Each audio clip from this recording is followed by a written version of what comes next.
Lyrical Booster Set 4 is the newest and upcoming expansion for English, dedicated to the Lyrical Monastery Nation, featuring the introduction of a few new ride lines, bringing back Bermuda Triangle, Prism, and Pacifica, and giving a deck revamp to both Herminia and Fortia, similar to how Festival Collection 2023 handled the Lyrical set and bosses.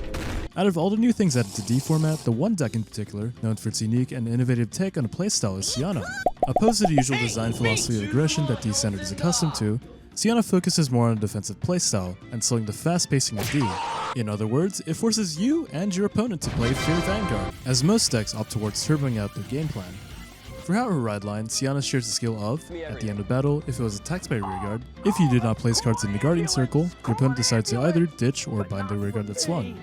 Having access to this continuous skill throughout her entire ride line creates this interesting state that lasts throughout the entire game. The opponent must decide whether to push or risk losing hands/rears, or play passively along to the tempo of Siana. In most cases, it keeps heavy rush game plans in check with losing cards from one way or another. Funnily enough, the Siana ride line is also an option for decks with late game plans, such as Kairi. Other additions to the ride line are having a draw to refund with bouncing your opponent's front row, and bouncing a trigger or blitz back into your drop to refund it. Siana's grade free form is probably the most interesting boss in Center to date. During her turn, she actively throws a sense of controllable risk at your opponent, done by getting an additional crit and drive check depending on the number of cards in both the front row rears and on the guarding circle. For instance, if your opponent has no front row rear guards, to mitigate the extra critical and the triple drives from Siana, they would need to guard with 3 cards. If they have 1, they would need to guard with 2, and so on. In other words, similar to Prison in concept, the opponent is given this active choice that they can control and play around, whether to allow Siana to uphold her kill pressure and plussing at the cost of them potentially having to drop more cards in hand.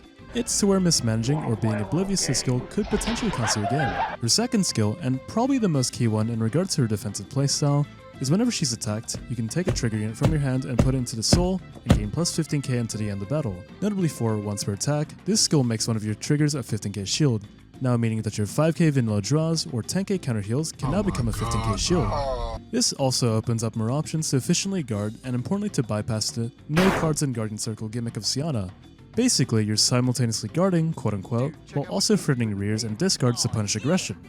Now, you're probably also wondering, how exactly do I maximize an opponent not having front row rears? Well, you have 2 options. 1. The one trick that Nirvana players hate. Swing into rear. And 2. The rest of Siana's support bouncing cards back into hand. First up we have Lupoa, a grade 1 with an on-place that may bounce a front row rearguard back into your opponent's hand, building onto Siana's gimmick. Additionally, she's also an option for both making Siana's swings bigger, and has guard power that can be paired with the trigger Soul in. Following up is Tertius, a grade 2 with the same skill. This time she capitalizes on an open front row, becoming a 15k to 20k beat stick that enables a draw for a counterblast. Being 20k and with Siana's ride line already returning front row rears back to hand during the ride up, makes her an amazing early board commit that is able to hit over defensive on the grade 2 turns. And past that is also a solid rearguard to use as a general beat stick in grade 3 and so on, alongside being able to gain advantage for funding the commit and plussing. Wait, I think I saw this card before. Where exactly? Juno is a bit different, but serves a similar purpose to Tertius without the plussing. This time, her skill is an act. Still being able to bounce, she also gives power to both her and Siana. With the skill being an act, means that as long as she's on board, she'll be able to access her skill with the Soul In you've been using with Siana's trigger Soul In. Plus, that you don't have to commit more from hand just to bounce. The last of the dedicated support for Siana is Norshe, a grade 3 that on swing, Soul Blast 1, return all of your opponent's front row rearguards to their hand. Importantly, while also being cost effective, since you don't need to commit Tertius or Lupo's on board, her bounce is also non-targeting and bypasses cards that have resist. However, it does mean that you have to swing it for first. Bouncing can also come as a double-edged sword depending on what exactly was bounced. Typically, you're on places and cards that have additional shield value. However, the opportunity cost of a pseudo guard restrict with a critical and additional drive is usually worth it most of the time. Alternatively, you can choose a swing to rears to fight for tempo at the cost of losing 1 swing from the free attack deck. Ew, why is there so much nuance in this deck? I just want to beat face. There are also a few generic staples that really do help out the deck, such as Yuika and Valshibet. Yuika realistically is how you end up recycling Terte's bounce skill, but also as a measure of both pumping funny numbers and waving the flag. Yeah, please swing Siana, please. She's also one of the best early game enablers in Lyrical, especially if Tertius giving those traumatic flashbacks to Willis. What do you mean it's 23k? Or even committing a trigger just to bounce it back into hand anyways to push columns early. Valshibet is one of the ways you'll be cycling through your deck and making an actual hand to guard with early on. She may cause soul issues, but honestly it's better compared to you know, being greedy in Prism's case. More importantly is Valshbland's second skill, which provides plus 5k to the front row. Since Siana's only realistic method of pressure is either herself or you gotta go big swing that does 1 damage. Having this considerable lack of offensive pressure allows decks such as Ignis to set up and overwhelm Siana in the late game. On the other hand, the rest of your deck space is filled with Blitz orders as guard to enable the ditch or bind without having to take damage. Unfortunately, out of the Blitz order pool for lyrical, only like 2 are not absolutely garbage, with the other best options being nation generics like Evergreen and Elementario.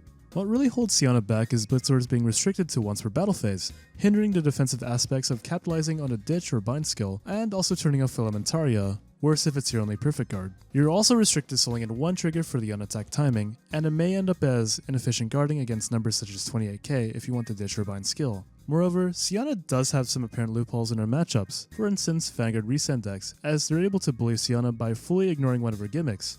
However, for herself, she really just doesn't care about response gimmicks like Master Tire or Prison. Other notable ones are decks that have excessive rears that have on-hit or end-of-battle skills, since the turn player will have priority to activate the auto skills first.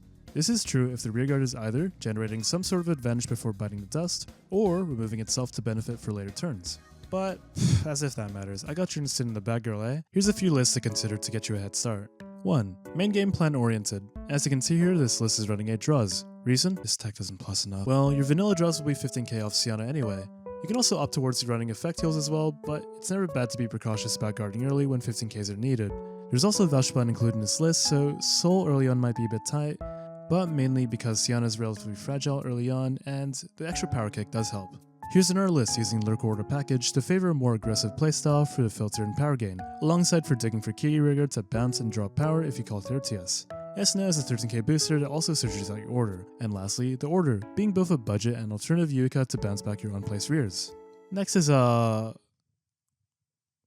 the hell is this? So, you wanna lose. Now, hear me out. So, Siana has literally no aggression, right? Well, we can fix that. How, you ask? With Kairi, because why be optimal if your opponent is flat out dead? Game plan goes as such. You stall turns with Siana, you pray to the Messiah that you can hit grade 3 Kairi into Soul using that funny grade 3 witch right up into grade 4 and swing face like your life depends on it. Become the protagonist. Hit that triple drive. Can't Siana already do triple drive? Okay, that's enough of that. For other cards to consider, the Funny Cat being a 20k shield and also to fetch back your Persona rides, since Siana does need them to make decent numbers. Lafferty coming in Divine's first booster turns your red up ditches into free bodies. Farina, also coming in Divine's first booster, is also a budget alternative to Valshbland and used to generate better numbers. Overall, Siana as a deck feels like it's really missing something to be a top contender, or perhaps she's just really undertested and could be explored a bit more. Hopefully in later sets, Bushiroad can give this deck some justice and finally push it to be viable outside of team formats. And that's all we have for Siana today. If you enjoyed this video, please leave a like and subscribe. If there's anything we missed or tech you'd like to share that we didn't cover, please do leave a comment below. Until then, I'll see you all in the next video. Peace.